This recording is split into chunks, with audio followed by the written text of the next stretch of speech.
দিল্লিতে ৫ বছর ধরে বসবাস করছিলেন বীরভূম জেলার এক শ্রমজীবী দম্পতি ও তাদের ৫ বছর বয়সী শিশুপুত্র।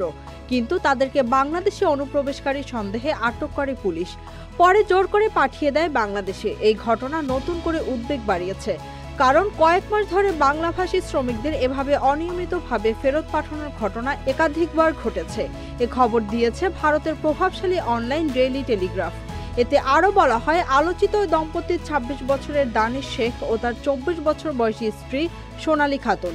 তাদের আছে ৫ বছর বয়সী ছেলে সাবির। তাদেরকে ১৮ জুন দিল্লির রোহিণী এলাকার ভাড়া বাড়ি থেকে তুলে নিয়ে যায় পুলিশ। সোনালীর চাচাতো বোন রোশনি বিবি নিজেও দিল্লিতে থাকেন। তিনি জানান, তারা দিল্লি পুলিশের সঙ্গে যোগাযোগ করেন। বীরভূমে তাদের স্থায়ী ঠিকানার পরিচয়পত্র জমা দেন। পুলিশ আশ্বস্ত করেছিল তারা শিগগিরই মুক্তি পাবে। কিন্তু এক সপ্তাহ পর আবার যোগাযোগ করলে পুলিশ জানায় তাদের ইতিমধ্যে বাংলাদেশে পাঠিয়ে দেওয়া হয়েছে। তাদের হুমকিও দেওয়া হয় যেন তারা আর কোনো ব্যবস্থা না নেন। রোশনি জানান, কয়েকদিন আগে সোনালী অপরিচিত একজনের ফোন থেকে কল করে বলেন তারা এখন ঢাকার পাশে আছেন। এক দয়ালু স্থানীয় বাসিন্দার সাহায্যে কোনো রকমে বেঁচে আছি। রোশনি আরও দাবি করেন তাদের গ্রামের আরও ৩ জনকে একই সময় আটক করা হয়েছিল। তাদেরও একইভাবে বাংলাদেশে ফেরত পাঠানো হয়েছে।